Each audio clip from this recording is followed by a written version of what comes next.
Tingnan nyo guys, hindi talaga siya tumutulo.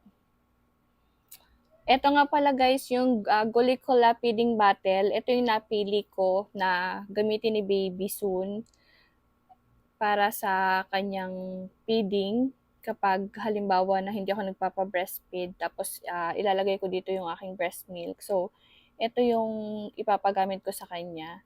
Nagustuhan ko to si Golicola kasi made of glass siya. So, mas safer to than plastic. Tsaka, kasi hindi siya nagli-leach ng chemicals.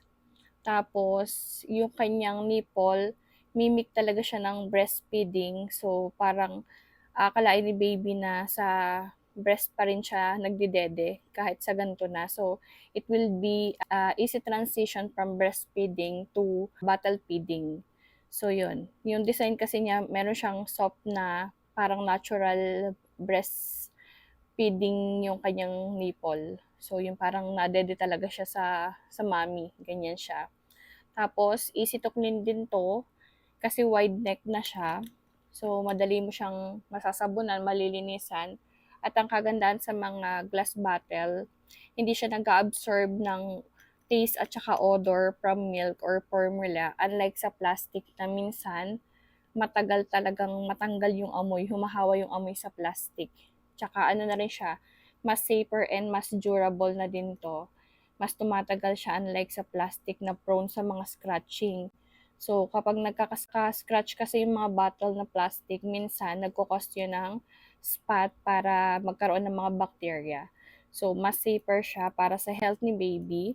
Tsaka BPA-free na rin to and anti-colic na rin. So, may iwasan dito yung pagkakaroon ng kabag ni baby kasi nalilesen niya yung pagkakaroon ng air sa loob ng bottle.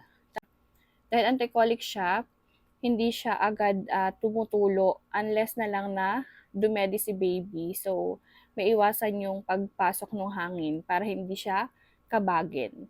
At saka dahil slow flow nga siya, hindi dire-diretso yung tagas ng milk sa kanya, may iwasan din natin dito yung parang overfeeding or yung masamid yung ating mga baby. Kasi di ba minsan yung mga ordinary na bottle, kapag ganyan, malaking butas, dire-diretso yung flow ng milk, so nakakasamid. So ito hindi. Kasi lalabas lang yan kapag dinidede na nila yung milk nila. So yan, super ganda nito as in BPA-free na rin siya. At mas din to, mas maganda siyang gamitin pa sa mga sterilize or heating kasi it can stand also with high temperature. So yun, kung gusto niyo rin ng ganitong bottle para sa inyong mga baby, sa inyong mga newborn, lalagay ko na lang yung link nito para makapag-check out na din kayo. Bye!